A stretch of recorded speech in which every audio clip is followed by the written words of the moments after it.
Buenas tardes, buenos días, buenas noches, independientemente de qué lugar del mundo nos estén viendo, si nos están viendo en diferido, si nos están viendo en vivo. Mi nombre es Juan Carlos Sánchez y soy el director de comunicación de la FIADI. Les agradecemos muchísimo que estén en este momento conectados con nosotros para esta segunda entrega de los FIADiálogos, un espacio que hemos creado pues para conversar de temas interesantes que tienen que ver con nuestro quehacer diario en el mundo del derecho y las nuevas tecnologías y de las nuevas tecnologías en sí concretamente. El programa de hoy, por llamarlos un programa, va a tratar sobre la ciberseguridad en la era de los algoritmos.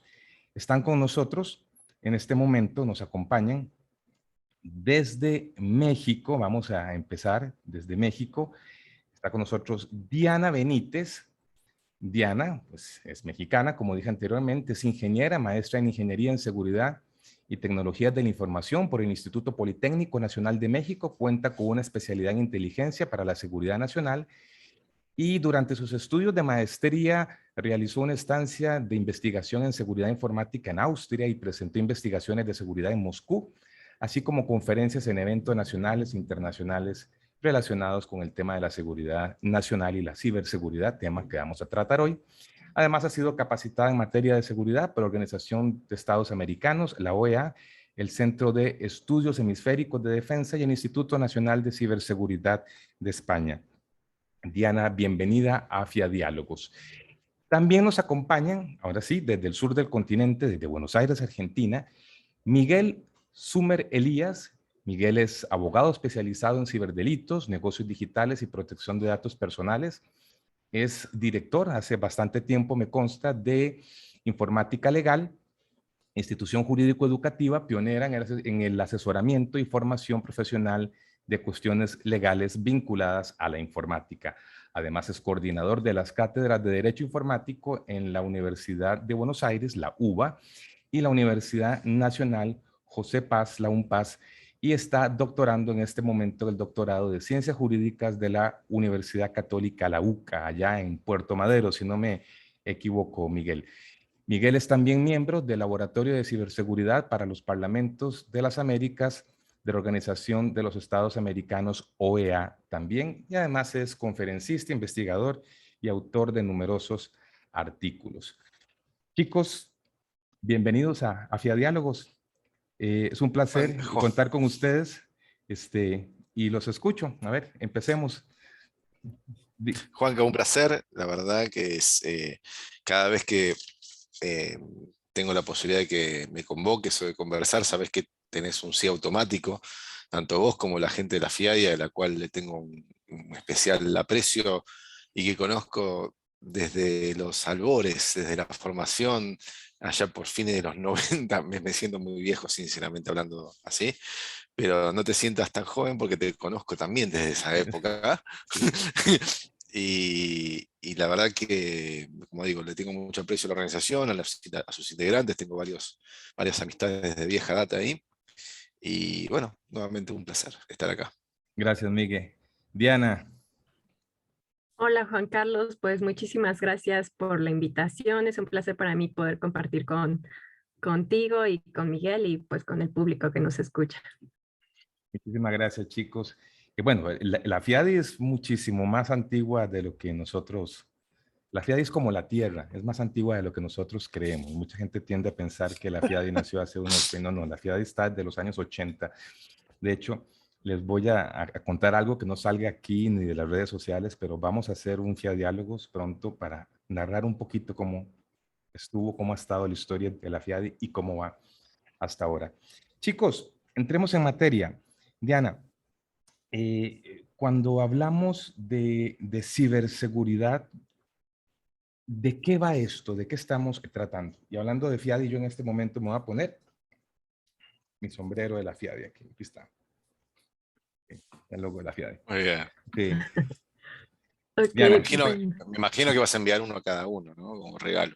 pues lo hablamos ahora fuera de micrófono, ese tipo de tema. Bueno, ¿Okay?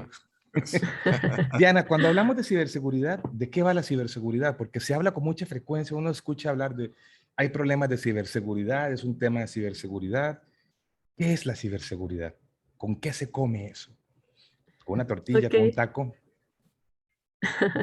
bueno, de acuerdo con la Unión Internacional de Telecomunicaciones, la ciberseguridad son todas aquellas herramientas, políticas, acciones, salvaguardas, guías, capacitaciones, mejores prácticas que se pueden utilizar para proteger el entorno cibernético y pues una organización y sus activos, y que también toma la triada de la seguridad de la información, que es pues proteger la integridad, la confidencialidad y la disponibilidad en el entorno cibernético, ¿no?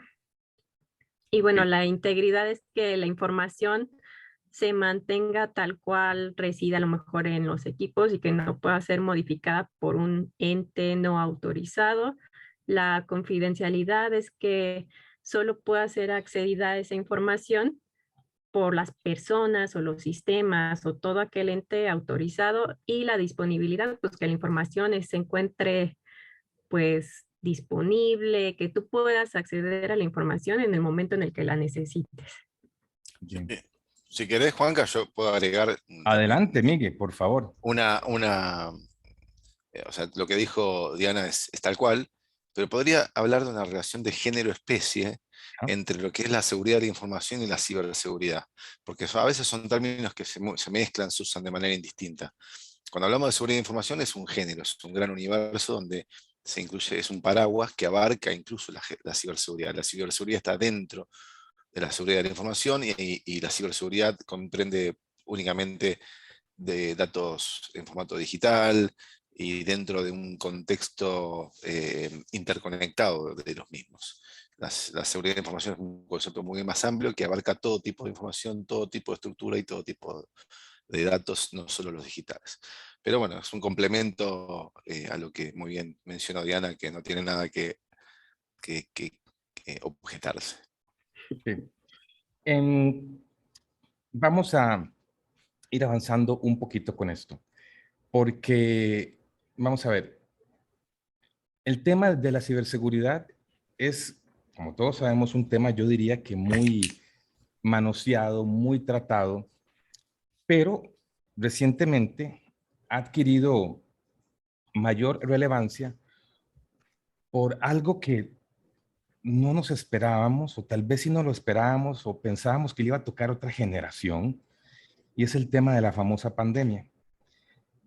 La pandemia por la COVID-19 ha venido a redibujar, a desdibujar y redibujar el tema de la ciberseguridad. ¿Qué estaba pasando antes de la pandemia? ¿Qué está pasando durante la pandemia? ¿Y qué podemos prospectar, qué podemos pensar que va a ocurrir después de que esto pase? Porque yo espero que pase en algún momento. Sí. Diana, primero. Ok. Bueno, pues lo que más llama la atención es pues la migración del empleo in situ al teletrabajo, ¿no? Creo que muy pocas empresas, organizaciones esperaban pues llegar al momento en que, ¿sabes qué? De la noche a la mañana, todo el edificio, todo el personal tiene que trabajar desde casa. Entonces, hubo organizaciones que estaban preparadas para soportar pues, diversas conexiones de todas las personas que trabajaban, y otras que tuvieron que en una noche, en un día, Tal cual. pues tener la infraestructura, ¿no? Hacer configuraciones de VPNs, a lo mejor que el personal se llevara sus equipos de trabajo, sus computadoras o sus laptops a sus casas para poder trabajar desde ahí, ¿no? Y así evitar que pues se enfermara toda la gente, ¿no? Para proteger ese derecho. Y bueno, esa migración del empleo, del tipo de trabajo, pues conllevó diversos riesgos, ¿no? Por Ujú. ejemplo, las organizaciones al tener el personal en su edificio, trabajando en sitio, pues tenían de alguna manera controlado pues los sitios a los que ingresaban o a lo mejor los equipos que utilizaba, quienes veían esa información y demás, pero ahora ya en casa cambian los riesgos, ¿no? Cambian los vectores de ataque que también un pues delincuente, un atacante puede tener para pues obtener información de alguna empresa, ¿no? Y lograr su cometido. Entonces, igual hubo empresas que tenían esa preparación, ese nivel de madurez y seguridad y otras que pues carecían de él o pues no estaban tan maduras en ese aspecto. Eso es uno de los pues de los principales cambios que originó esta pandemia, ¿no? También otro que me gustaría recalcar es que pues las escuelas, ¿no? Todos los niños, niñas, adolescentes, chicos, chicas universitarios, pues tuvieron que enfrentarse a pues tomar clases desde su teléfono celular o desde su computadora, si es que lo tenían. Entonces, pues imaginemos a un niño de kinder, bueno, aquí en México es como que em, el grado escolar más pequeño, ¿no? Para 3 años, 4 años, 5 años. Entonces, un niñito ya conectado a internet todo el día, ¿a qué riesgos se enfrentan, ¿no? Tanto Claro. de seguridad y de privacidad, ¿no? O sea, los compañeritos, los maestros podían ver, pues, cómo era su casa, si es que no tenían algún filtro de, ay, ¿cómo se llama? Un fondo, ¿no? Un fondo para, pues, que no se viera dónde estaban.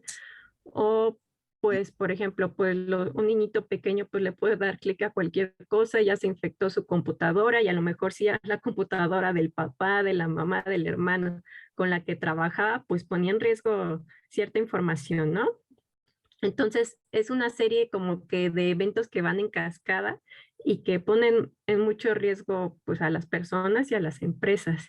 Entonces, pues ahí como que también se tuvo que caminar a grandes pasos para evitar ser expuesto, ¿no? Que la información fuera expuesta y bueno, pues mantener la privacidad. No sé, Miguel, tú como que nos No, puedas yo, a comentar. ver, te escuchaba atentamente.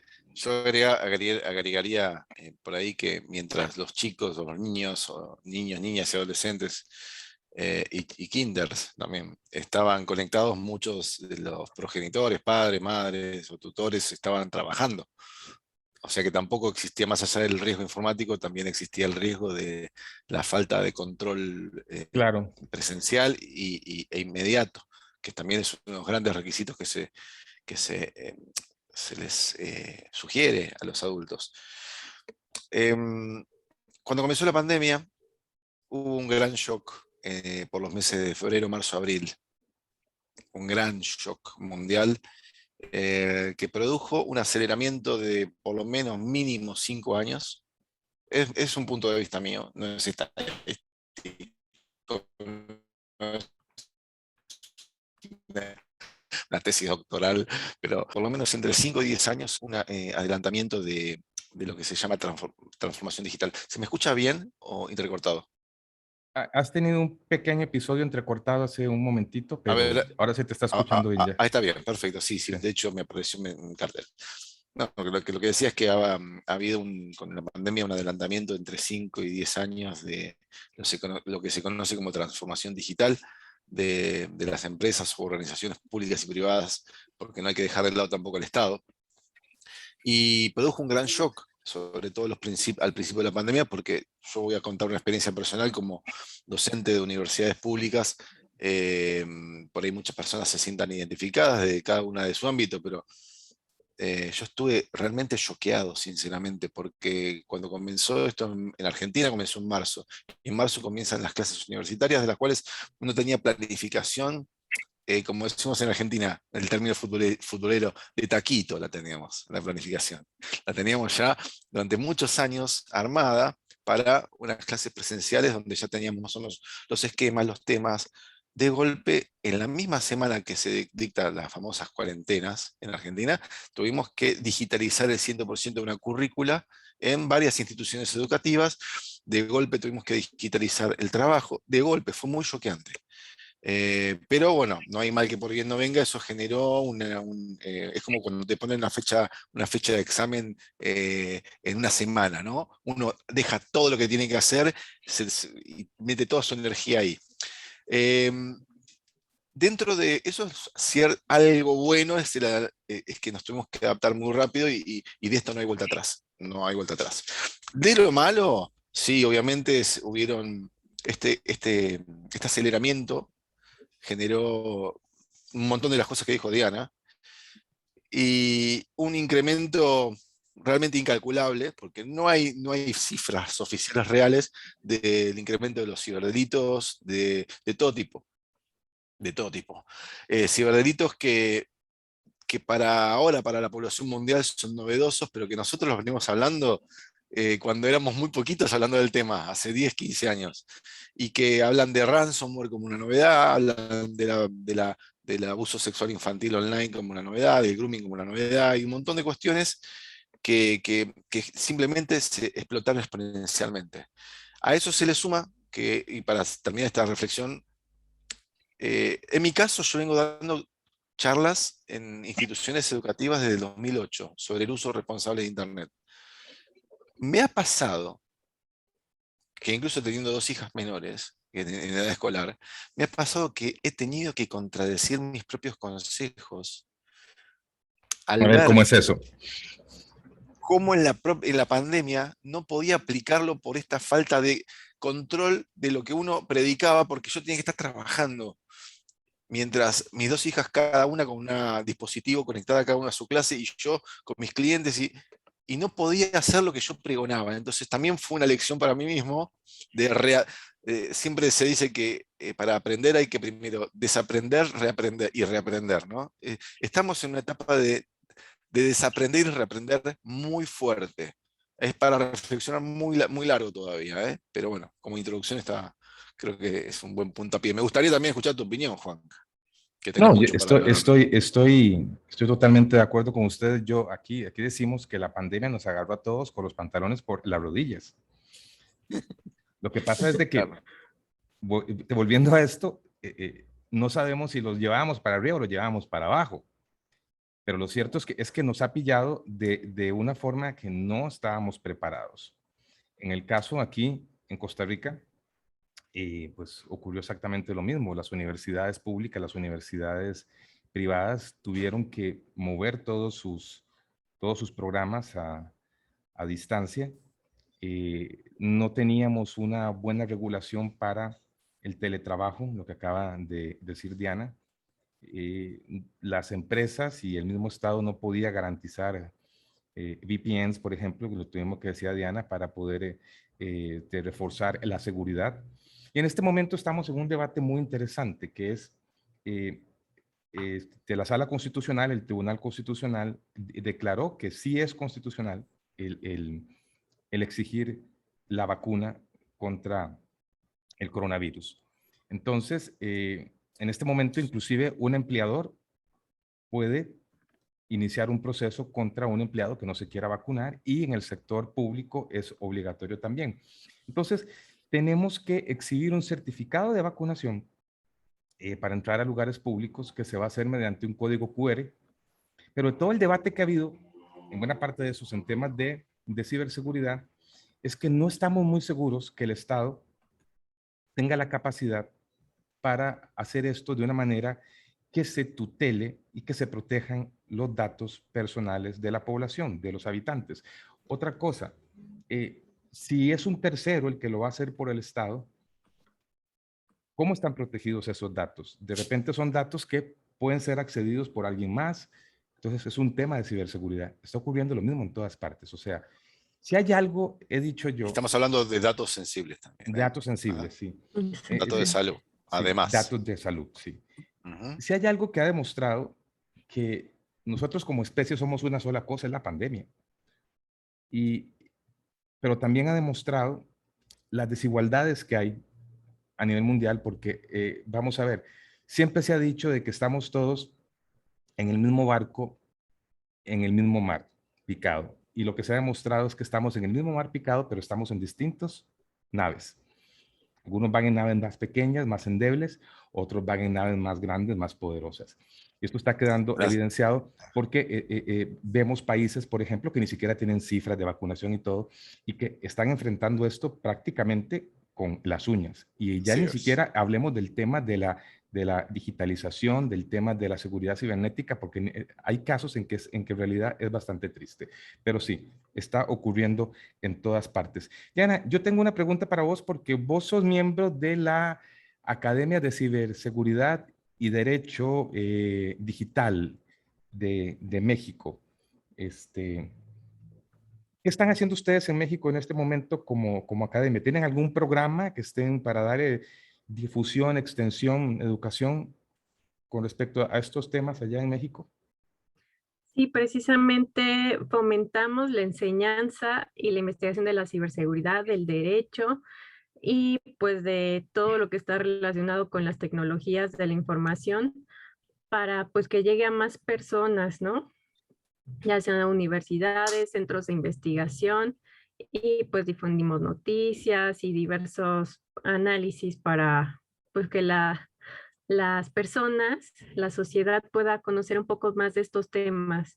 Y bueno, pues precisamente por eso estamos aquí con ustedes, compartiendo un poco más para que pues todos estemos conscientes de los riesgos, de qué es lo que ha pasado, qué es lo que está pasando, y así pues poder tomar medidas, ¿no? Medidas de seguridad que nos protejan y pues analizar también temas importantes, ¿no? Como lo que mencionas. ¿Y qué han sentido, qué han notado? ¿Hay conciencia en la población de que esto es un problema real que les puede afectar o de repente están empezando, y permítaseme usar el término, están empezando a evangelizar en este campo?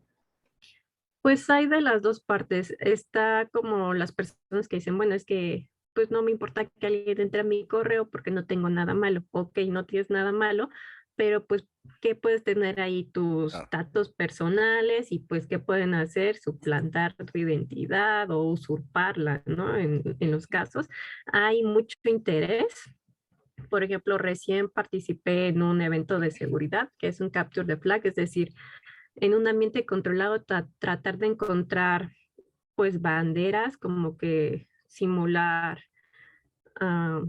pues que obtienes información y hay mucha participación del sector estudiantil y también habían categorías del sector gubernamental y la iniciativa privada. Y sí, sí hay mucha participación en este tipo de eventos, o sea, como que ya los chicos y bueno, los profesionales también y las instituciones de gobierno están pues como que abriendo los ojos, ¿no? Sabes que pues es un tema del día a día también. Y concretamente, Diana, ¿qué tipo de comisión, qué tipo de conductas, qué tipo podríamos de llamar de ilícitos o de ataques a la ciberseguridad están viendo ustedes que está ocurriendo en México? Y ya ahorita voy con Miguel con el mismo tema. Sí, algo que se detonó bastante en la pandemia era pues el phishing, ¿no? O sea, cientos de personas, pues es que me llegó un phishing. Recién hace unas 2 semanas alguien preguntaba en un grupo de WhatsApp, oigan, es que de tal banco me llegó una promoción. Digo, pues yo dudaría bastante que me envíen una promoción por WhatsApp, ¿no? Y de un Sí. banco. Ahí, o sea, esto se detonó bastante. Y, por ejemplo, phishing, pagos en bitcoins.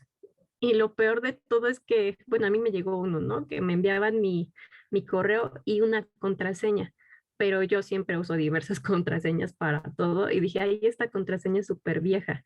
La busqué en un navegador que, que ingresas tu correo y te dice en qué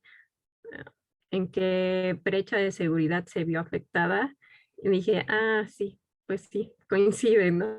Y yo ya no tenía esa cuenta ni nada, pero pues me llama bastante la atención la creatividad con la que tienen para hacer caer a las personas. Y bueno, uno como ya sabe del tema, pues no se la cree, ¿no? Pero un niño, a lo mejor los papás o alguien que no está tan familiarizado con la tecnología, pues se lo llega a creer, ¿no? Y por eso nos llegan los reenvíos o las cadenitas de WhatsApp de que, ay, tal empresa te regala 50 pesos, ¿no? O Increíble, sí, algo siguen así.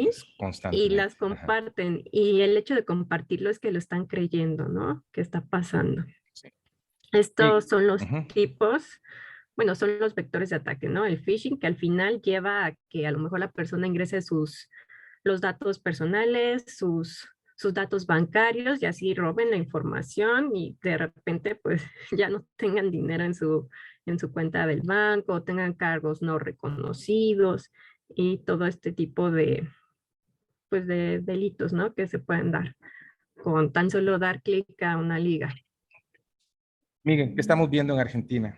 ¿Se parece a lo que a lo que está ocurriendo en México o estamos viendo otro tipo? yo lo llamé en una entrevista, usé el término fraudemia, o Ujú, una pandemia paralela, ujú, sobre todo donde se exponenciaron las situaciones que mencioné anteriormente, pero en especial los fraudes a través de medios electrónicos e informáticos. Fue realmente catastrófico lo que pasó acá en Argentina y en el resto de los países, sobre todo en Sudamérica. Voy a tomar una frase que dijo Diana al final, que es, yo la escuchaba a ella hablar de las medidas de seguridad que automáticamente se le disparan en su cabeza cuando recibe un correo y enseguida su cerebro preparado le salta una alerta de seguridad, como los antivirus, ¿no? Nos tiene una alerta de seguridad y nos hace fruncir el ceño, así un poquito, analizamos, chequeamos que esa sospecha es verídica y no procedemos a caer en el engaño. Bueno, eso lo hace. eh, Ni siquiera tenés que ser niño o anciano. Creo que el 99% de la gente caería, o el 90% de la gente caería en ese tipo de engaños, porque cada vez, como dijo Diana, son más sofisticados. En Argentina se dio fue demasiado alevoso lo que pasó, con una inacción muy fuerte del Banco Central en materia regulatoria, ha dejado el camino libre para que delincuentes, que ni siquiera eran ciberdelincuentes, que delincuentes que vieron algo así como pescar caracoles en una tina de baño, ¿vieron? Era algo así más o menos. Dijeron que es muy simple esto. Estaba Entonces de demasiado golpe se fácil, sí. volcaron. No demasiado, demasiado fácil, Sí. porque encima el sistema regulatorio era muy endeble, muy básico, y los sistemas, de golpe el sistema bancario obligaba a las personas a digitalizarse, a todos. Entonces el sistema bancario propuso ese sistema. No es que la gente lo optó. De golpe dijeron, a partir de ahora todo es así, sin capacitación, sin preaviso, sin nada. Y encima con un sistema de seguridad patéticos que permitían que cualquier persona que mande un correo caigan en estafas y se otorgasen préstamos preacordados de cientos de miles de pesos o de dólares, como quieran llamarlo. Y el banco después haciendo la gran Poncio Pilato, diciendo, no, es tu culpa porque vos diste la clave. Yo jamás en la vida escuché que jurídicamente exista una culpa del 100% a cero. No existe, no sé, en este caso para los bancos existía. Entonces de golpe se dio una cuestión que era absurda y recién en Argentina, por ejemplo, hace un par de semanas, un par de meses, muy chiquititos, lanzó regulaciones para que tomasen medidas de mínimamente un chequeo previo de quién es el que está pidiendo el préstamo, o que confirmen el préstamo, o que confirmen la operación, sobre todo cuando eran de usuarios que eran nuevos y que de golpe esos usuarios que se daban de alta nuevos, como destinatarios de golpe recibían millones de pesos de la nada. Conclusión, fue una catástrofe lo que pasó en Argentina. Sigue pasando. Pero bueno, son los coletazos un poco de la pandemia. La buena noticia es que eso se está regularizando, pero los delincuentes sabemos bien que son muy astutos y cuando les cierran una puerta te abren tres nuevas. Así que un poco es eso lo que está pasando acá con respecto a eso. Aquí en Costa Rica ya hacía tiempo venía ocurriendo una comisión delictiva en la cárcel de máxima seguridad, o en la que se debería ser la cárcel de máxima seguridad, que se llama La Reforma. Y bueno, de mitad en broma, mitad en serio, la gente comenzó a decir que la reforma es un call center. Porque Claro.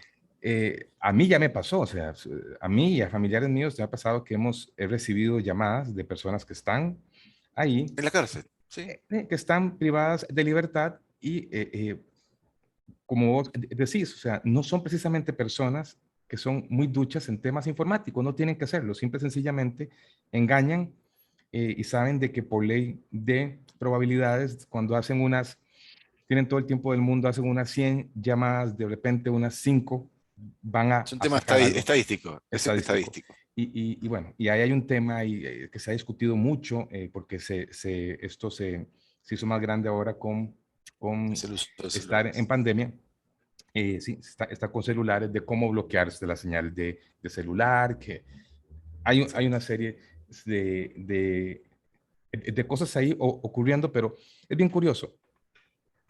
Va más que todo por un tema de ingeniería social, no es tanto un tema precisamente tecnológico. Exacto, Es un exacto. engaño, ¿verdad? Cómo van induciendo engaño a las personas.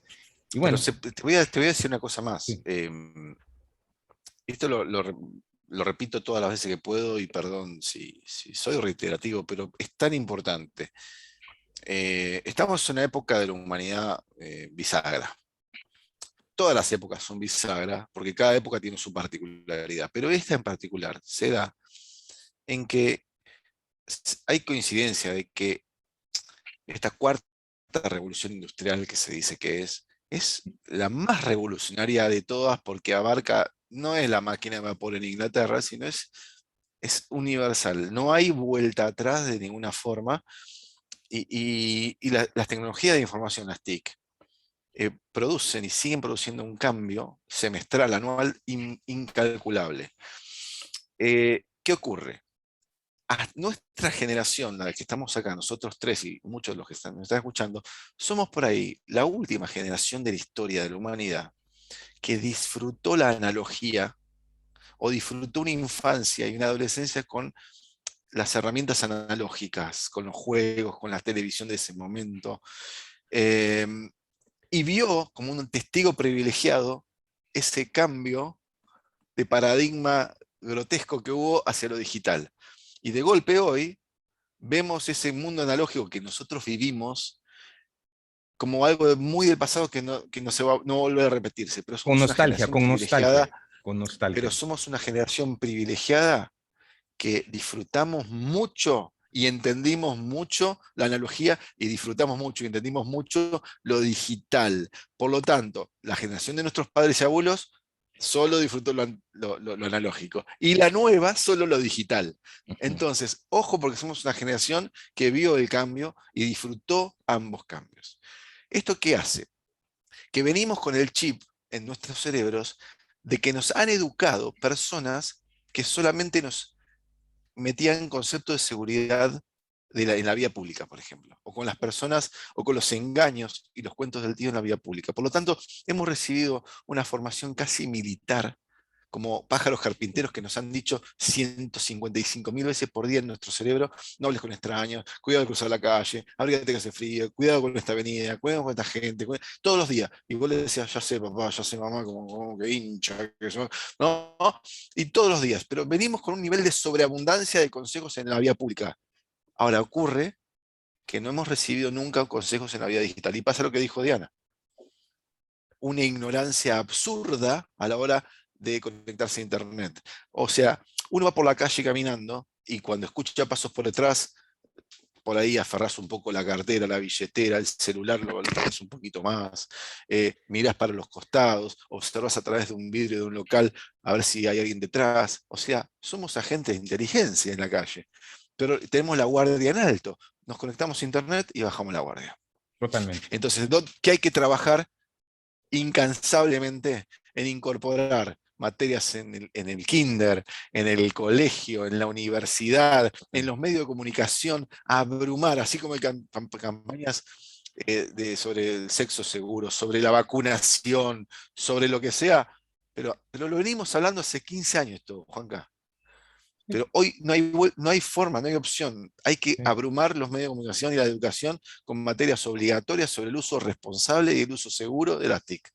Es la única forma de atenuar un poco una batalla totalmente desigual que existe al día de hoy. Totalmente de acuerdo con vos, Miguel, y esto lo hemos hablado ya hace muchísimo tiempo. Mi pregunta en este momento para Diana es si ella, que está en la academia, que está haciendo trabajo en ese sentido, ¿hay conciencia en México en este momento de la necesidad pública que hay? Y cuando digo no solamente, cuando digo conciencia me refiero no solamente a lo que hacen pues las organizaciones no gubernamentales, sino el Estado en particular, de que este es un área en la que se tiene que empezar a educar, si no es que ya se empezó. Diana. Sí, hay conciencia, hay mm, ya universidades que están integrando la carrera de ingeniería en seguridad, licenciatura en ciberseguridad, Ujú. pero pues son muy poquitas, ¿no?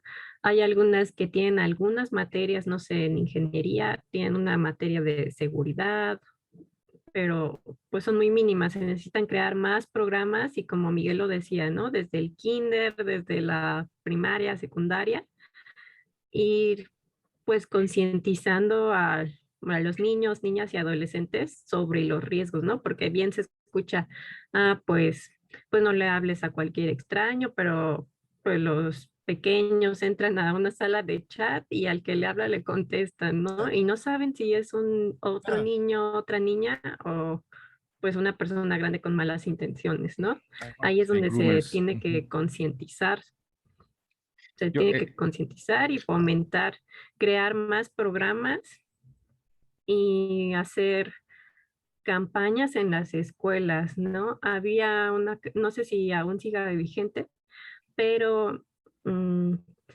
por parte del gobierno iban a las escuelas y hablaban sobre pues, los riesgos de ciberseguridad a los que se enfrentaban los pequeños. yo siempre he dicho en esto, y gracias Diana y Miguel, a los chicos te les he dicho que esto es como el hombre araña, como el famoso Spider-Man, aquel diálogo que tiene con el tío antes de morir, cuando el tío le dice, un gran poder conlleva una gran responsabilidad. Y darle este aparatito a un niño, pues ya no hablemos de un niño, hablemos a cualquier persona. Tener este aparato en las manos que es el gadget de gadgets, el adminículo de adminículos, o sea, desde que el ser humano eh, eh, tomó una piedra, hizo el pedernal, una roca y comenzó a utilizar herramientas, adminículos, hemos venido avanzando durante siglos, miles de años para llegar a esto. Aquí tenemos todo, tenemos nuestras vidas completas acá, pero esto tiene mucha responsabilidad y de repente no hay educación para eso. Nuestro sistema educativo, y aquí va con otra pregunta, hablar de cómo se está educando y me interesa saber qué está pasando en Argentina concretamente. Yo siento que nuestro sistema educativo es un sistema decimonónico muchas veces, un sistema anquilosado, se enseñan cosas que uno mismo decía, esto no me va a servir para nada, o no sé de qué me va a servir esto en el futuro. Eh, eh, eh, se cuando uno dice decía en mucho, el almacén, esto lo voy a usar en el almacén, sí, ¿no? voy a esto, o sea, vamos a ver. Eh, Antes de álgebra, hay un montón de cosas que son totalmente necesarias, creo que se tienen que llevar. Hablaba yo recientemente con gente del área de educación y yo decía, ¿por qué no les enseñamos a los chicos desde chicos matemática financiera? Pues para que sepan administrar su dinero y no tener de los problemas que estamos viendo ahora en nuestros países, que son la cantidad de gente endeudada con tarjetas, por ejemplo. No vamos a ir a ese tema, porque no terminaríamos nunca. Pero también se tiene que educar en etiqueta, en buenas conductas, en buenas prácticas digitales. Y eso no se está enseñando. No sé, Miguel, vos que tenés que, y sé que vos sos un evangelizador en estos temas. Entonces, te la pregunta primero para vos. Se está educando, ¿cómo ves vos en Argentina la educación en estos temas que tiene que impactar todo lo que son números en lo que es esto de ciberseguridad? No, no, es, la educación en estos temas sigue siendo una patriada, sigue siendo actos aislados por parte instituciones que creen que es un tema importante y contactan generalmente asociaciones civiles, profesionales independientes. Hay algunos amagos por parte de gobiernos de la Ciudad de Buenos Aires. Hay programas, pero no son de difusión masiva. La gente en general no los conoce. Existen, pero no se conocen. ¿En la televisión pública se ve algo? ¿En la televisión y radio pública se ve algo al respecto? Últimamente se ve poco, pero ese poco ya es mucho. Igual sigue siendo... ¿Se me escucha bien o se entrecorta nuevamente? Yo te estoy escuchando bien. Ujú. Se ¿Ah, sí? escucha bien. Sí. Sí. Sí, porque estoy colgado de la red del vecino y bueno, ustedes saben, o sea, para pagar menos. Mentira. No, básicamente no hay políticas públicas, por lo menos a nivel nacional. Me da mucha tristeza, mucha pena. Los materiales son aislados y han habido en distintas ocasiones, de hecho me acuerdo cuando nos hemos juntado acá en Argentina, FIADI 2011. ¿Hace cuánto, Juanca? 2021 menos 2011, ¿cuánto da? Sí, 10 10 imagínate, años. tenemos años. 10 Bien, años. hace 10 años Sí. que ya cuando hablábamos de estos temas, yo recuerdo en esa época haber armado una campaña, porque, por ejemplo, yo daba charlas en colegios, ¿no? En esa época.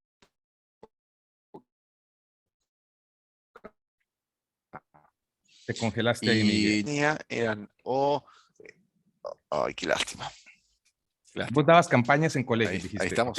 ahí estamos. Sí, y no tenía suficientes recursos multimedia. Y los que ¿Mm? tenía eran eran en inglés, subtitulados al español, o eran en inglés, traducidos al español de España. Ok. Español ibérico. El Ajá. español de España, ibérico, pues muy linda la lengua del padre de la lengua, pero el mensaje al latino no le llegaba. Entonces, por ahí era un tema muy profundo y se hablaba en el español ibérico y no llegaba el mensaje. O por ahí los consejos, y bueno, entonces armamos una campaña para armar 4 piezas en español latino que se distribuyeron por la cadena AMC por toda Ujú. Latinoamérica. Estamos hablando de 2011, 2010-2011. Al día de hoy, y con esto cierro esta reflexión, se siguen dando consejos abstractos. Lo dijeron recién. Ejemplo, no hables con extraños en las redes. No, los no, ¿vieron? Los no. Está bueno decir los no, pero no llegan emocionalmente a la gente. ¿Por qué? Porque no los haces percibir el riesgo. O sea, el capacitador, el educador, tiene la misión de lograr que el alumno proyecte el riesgo, proyecte las consecuencias, no de decirle qué pasaría si, que la sienta, que la entienda. Ese es el rol del capacitador, en todo sentido. Entonces, yo que tengo 2 hijas chicas, una de 13 y una de 7, veo en el día a día lo que yo antes pregonaba y ellas me enseñan más a mí de lo que yo enseñaba. Entonces, ¿qué aprendí?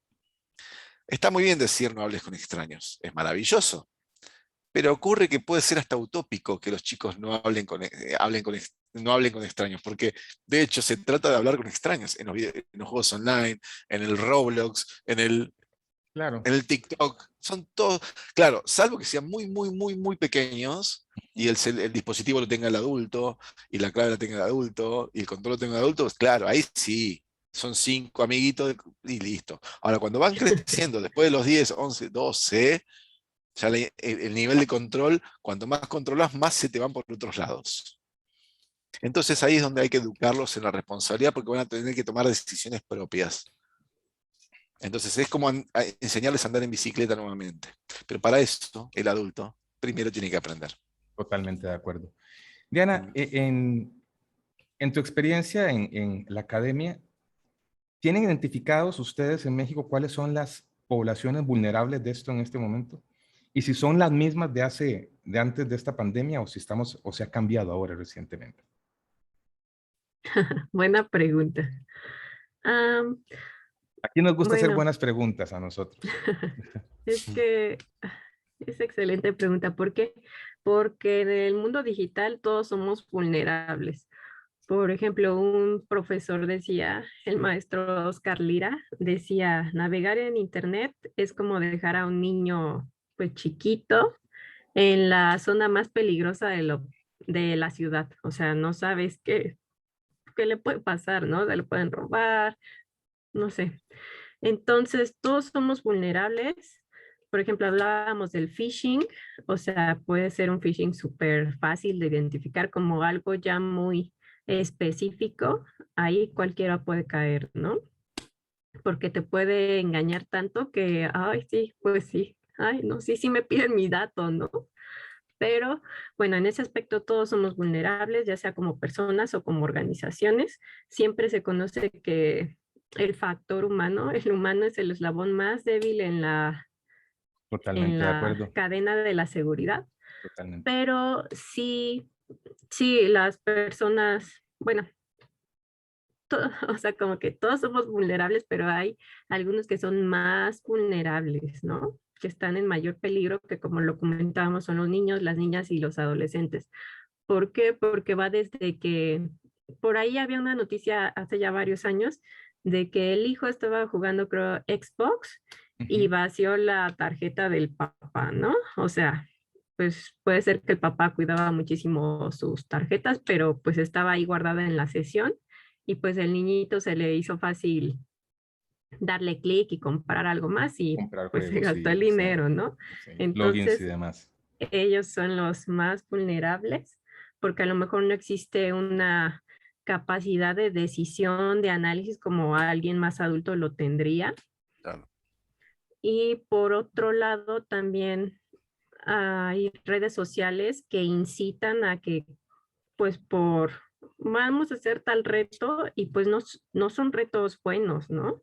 Son retos que pues pueden terminar y tener consecuencias mayores, ¿no? Hasta perder la vida y que hay bastantes noticias sobre ello. Entonces, como Miguel decía, hay que concientizar, enseñar a tomar las decisiones. Sí, son ellos vulnerables. También algo que se ha visto son las mujeres. Se menciona mucho que la violencia hacia las mujeres en el mundo digital aumentó en la pandemia.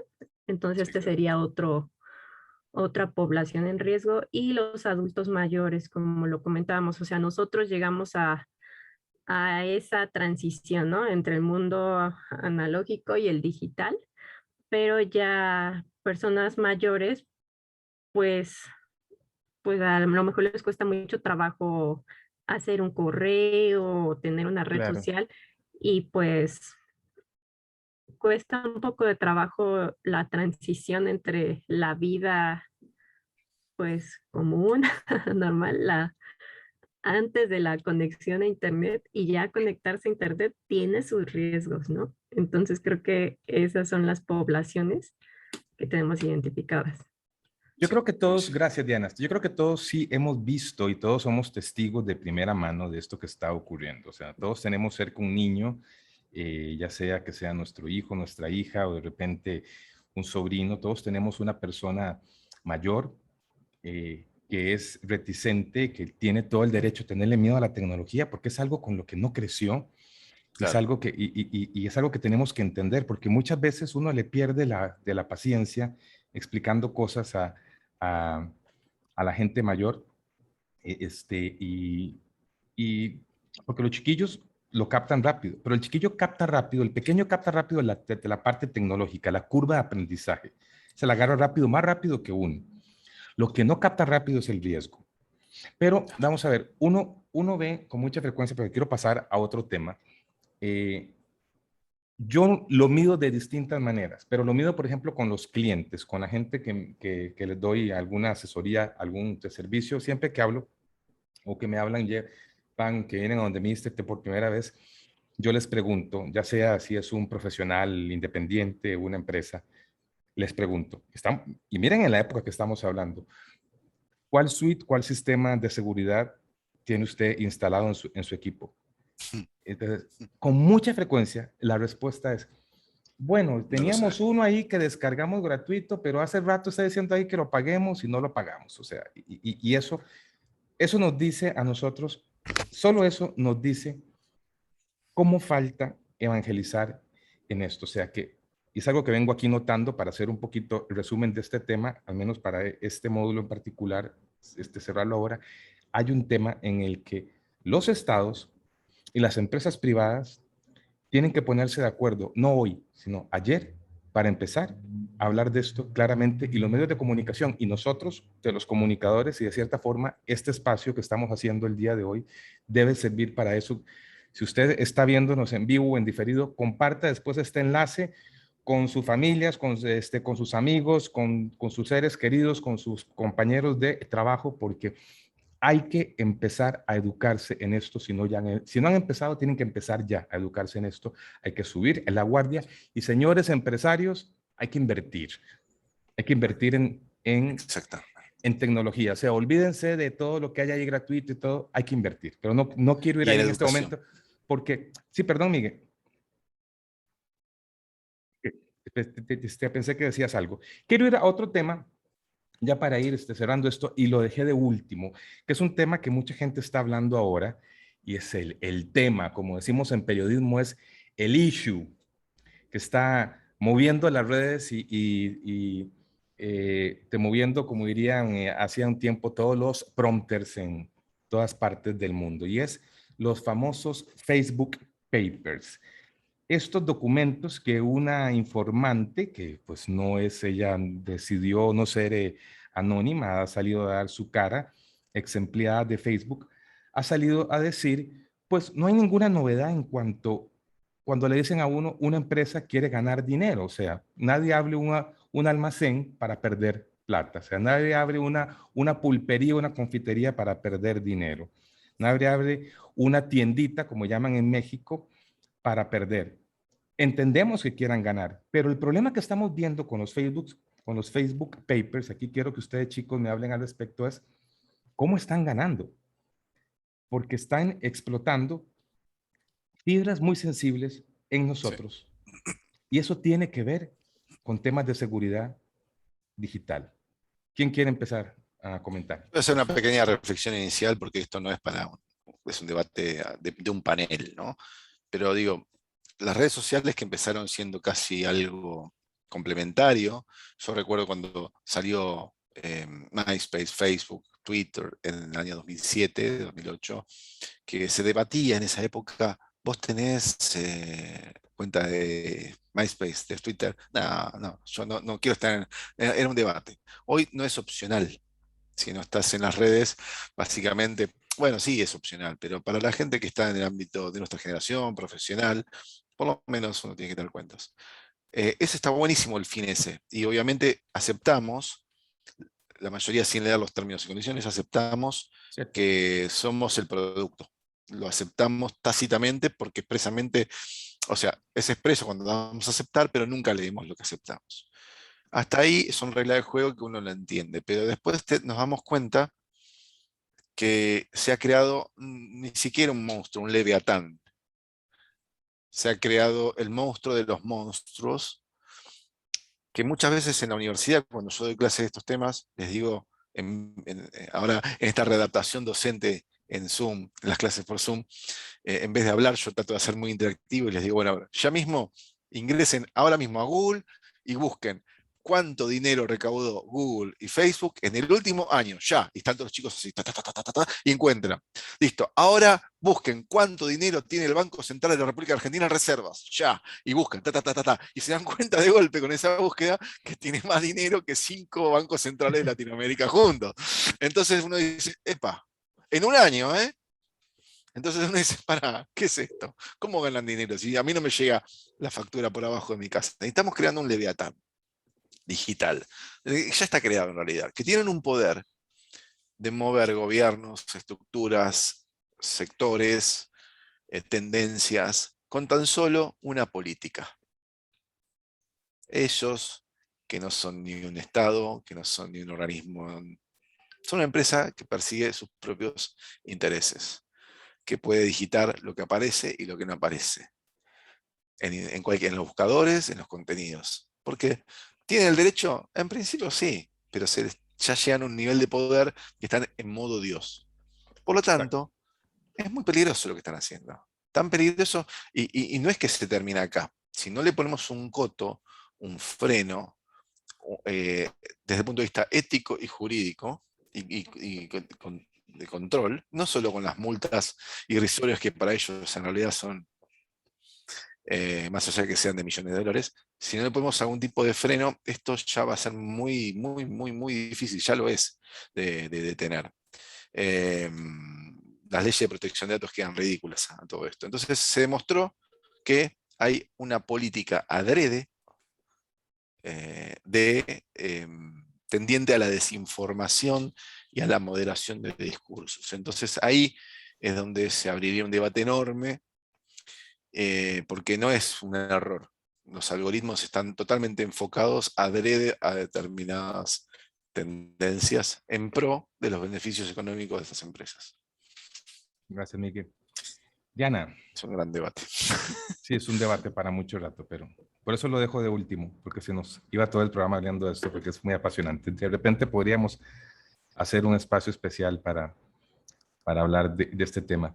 Diana, ¿qué tienes que decir vos al respecto desde el punto de vista de que vos sos ingeniera informática y que entendés el algoritmo, estoy seguro, el tema del algoritmo mucho mejor que nosotros dos que estamos acá presentados, Miguel tomando mate y yo tomando café?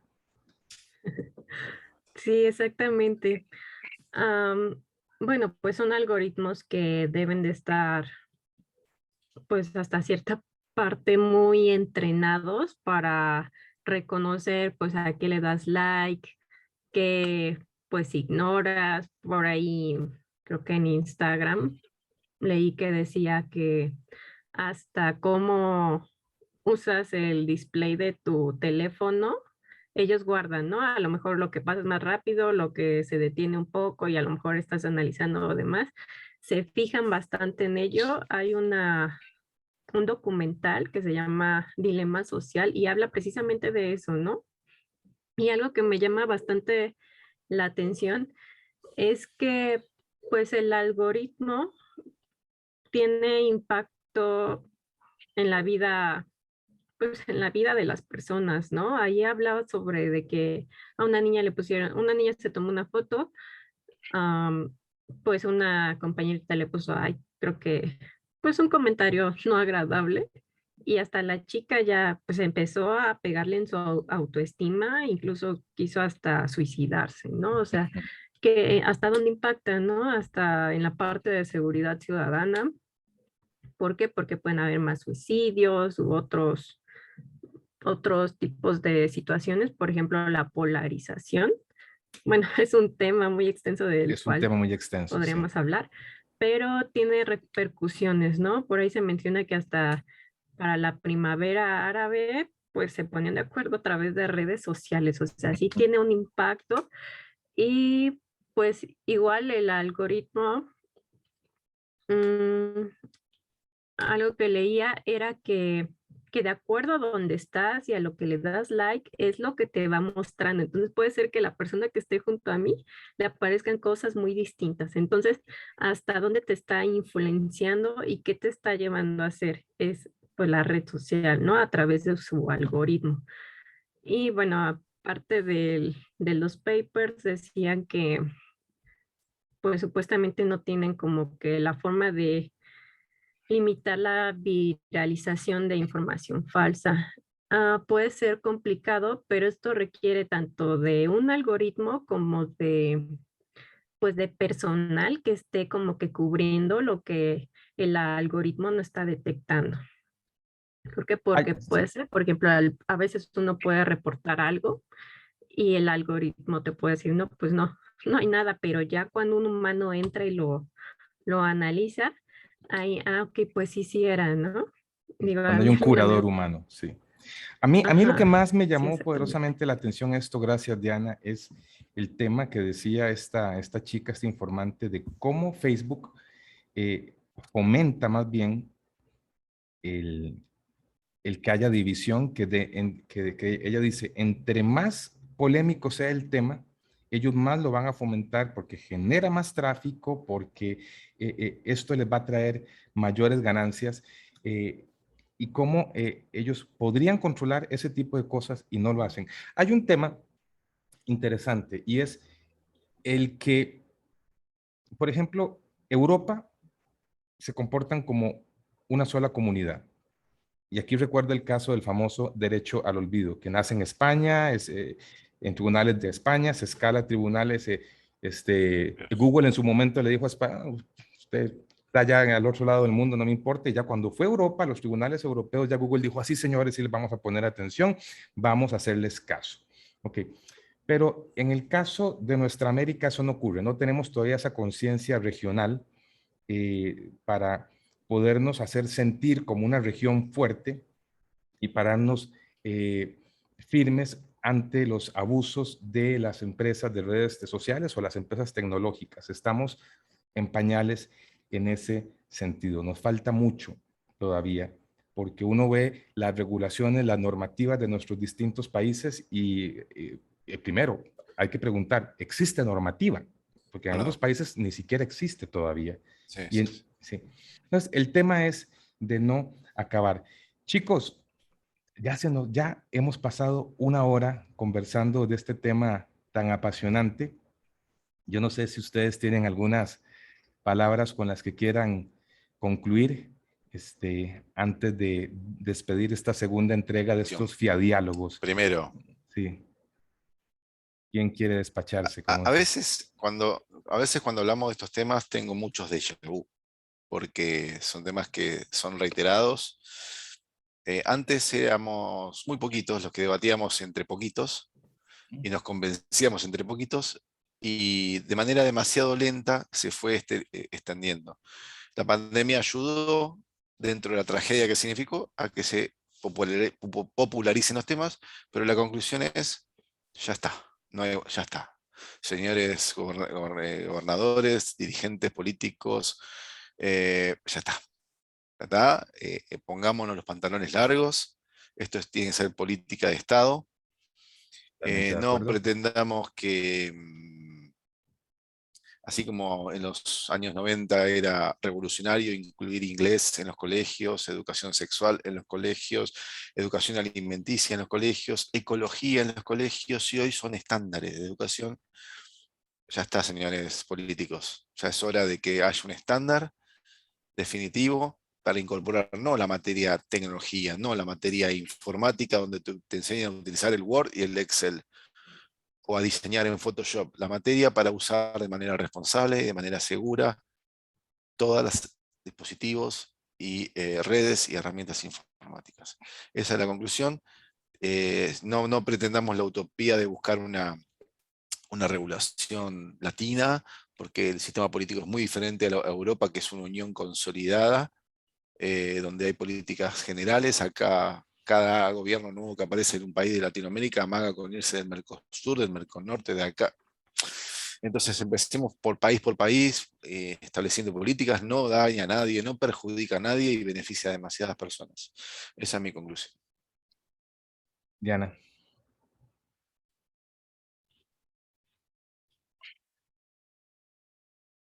Diana, ¿me escuchas? Se nos congeló Diana. Ay, que se quedó un poquito trabado. Ok. Sí, como Miguel lo comentaba, tiene que ser una política de Estado y bueno, para que sea, pues realmente funcione, tiene que involucrar tanto a la academia, al gobierno, a la iniciativa privada y a los ciudadanos. ¿Por qué? Por todos esos puntos, ¿no? Tienen que estar concientizados los ciudadanos. Debe de haber una relación entre apoyo entre la academia y el gobierno. Y por supuesto, pues la parte de la educación, ¿no? Por ejemplo, estaba leyendo que en la Unión Europea los países hacen sus eventos de ciberseguridad y a su vez compiten entre ellos para ver quién es el que tiene mejores capacidades, ¿no? Y estos son pues chicos de 20, 25 años, ¿no? O sea, con eso van fomentando pues sus capacidades, el estudio y demás. Y bueno, pues en México tenemos un evento, un Capture the Flag, pero pues todavía está la curva de aprendizaje en los países, hay algunos que no cuentan con regulación y pues tiene que ser una, ¿cómo llamarla?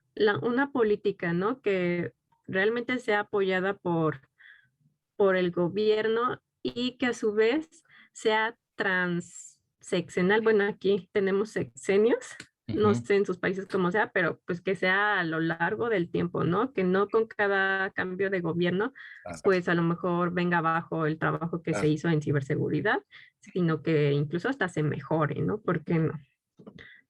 Y bueno, al menos eso se ha visto en México en diversos años. Y pues es algo que requiere mucho apoyo, ¿no? O sea, voluntades existe la voluntad, pero ¿dónde está el voy a hacerlo? O sea, sí lo estoy haciendo. Ahí sí, requiere de una política. Muchísimas gracias, Diana. Muchísimas gracias, Miguel. Yo quiero ver, aquí está, lo voy a poner. Quiero compartir en este momento esta pantallita aquí que tengo en Word. Ahí está la foto de la compañera Diana. Ella pertenece a la AMSIT. ¿Te recordame, Diana, qué significa AMSIT, Academia Mexicana de... Academia Mexicana de Ciberseguridad y Derecho Digital. De Ciberseguridad y Derecho Digital. Ahí está el @ de Diana para los que los quieran seguir. Tenemos aquí a Miguel, que tiene pues, de sus dos cuentas. Ahí está su cuenta personal y también está su cuenta de su organización, que yo sé que tiene muchísimos años haciendo, evangelizando en estos temas. Ahí está Miguel Sommer Elías. Él dice que no le digan Summer, que no me que no digan le digan summer. Summer, que no le digan Summer como si fuera verano en inglés. Verano. Es Summer, ok. Entonces, Miguel, muchas gracias. Y bueno, y por lo demás, ahí están los datos de la FIADI. Nosotros estamos siempre esperando sus consultas, que nos digan qué temas quieren que toquemos, en qué les podemos colaborar, ya sea de empresas privadas, academias, inclusive gobiernos. Estamos abiertos. Ahí estamos, fiadi.org, y ahí está comunicación @fiadi.org para que me escriban a mí directamente.